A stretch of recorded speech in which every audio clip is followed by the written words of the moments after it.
My name's Allison Whitney, and my age is 32, but I was 31 when I started the program. I smoked for 5 years. Ever since I started, I hated smoking.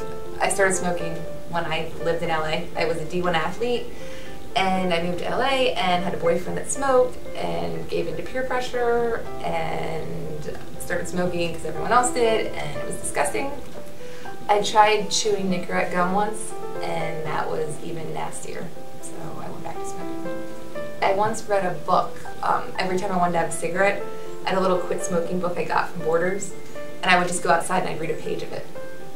And then I lost the book. Based on what I was told, I was hesitant to do it because I really can't imagine, I couldn't imagine not smoking. Like, it became so much a part of me. I didn't know how anybody was going to possibly change my mindset as far as not putting a cigarette in my mouth when I wanted to. Quitting smoking online, that I was actually pretty excited about because I thought that it was 24/7 access to assistance, and I always had the help I needed, and I know I had the backup online if I needed it. It wasn't like I had to call somebody or I had to wait for a meeting. Like, I had my own personal meeting online if need be. December 12th. December 12th. And did you quit smoking that day? I quit smoking the night before because I ran out of cigarettes. And I bought a new pack, and I still haven't opened it. I still actually have that pack in my car, just to remind me. I am a puff away from a pack a day. That stuck with me because obviously it only takes one cigarette, and next thing you know, you're like, oh, well, one puff, no, one cigarette, and then, oh, one more, and then you're buying a pack, and then you're totally back to square one. Another thing that stuck with me is that, again, I'm not quitting smoking, I'm choosing other options. That's the biggest thing that stuck with me. Well, at first there was a lot of urges, and Dr. Lou said there was going to be a lot of urges. He said that to expect them to be more frequent in the beginning, not as strong, and then they get less frequent but a lot stronger. And that's pretty much exactly what happened. The urges, I really didn't have urges after I quit too much. It was more because once I learned that the reason people smoke is to avoid being uncomfortable, I just sat back and I looked at the situation. I pretty much was avoiding doing something. I was procrastinating. That's the reason I guess I used to smoke. And so I would just like live in that moment of being uncomfortable and then move on.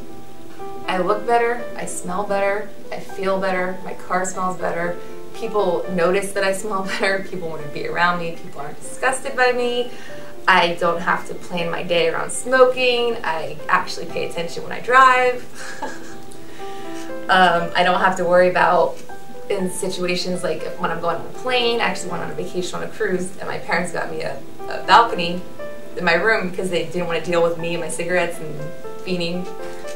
And I didn't even use the balcony because I didn't need to go out and have cigarettes. Well, I did, but not to smoke.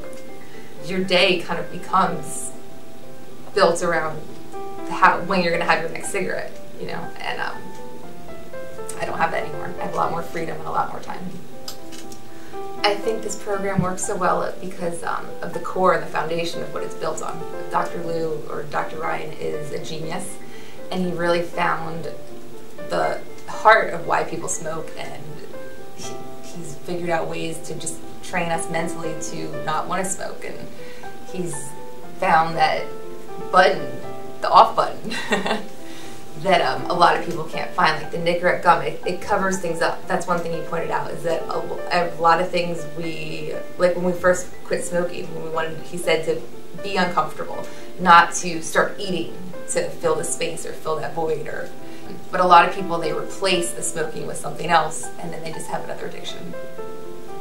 And I think that's one of the key things with this program. I say give it a try because you have no idea of the experience that you're about to embark on, and I feel blessed that I had the opportunity to do this experience, and that if you don't try, you'll never know. And if you don't work with this program, you may never get to be an ex-smoker because, like Dr. Lou pointed out, most people quit by avoiding, and you can't quit by avoiding. You have to face it head on.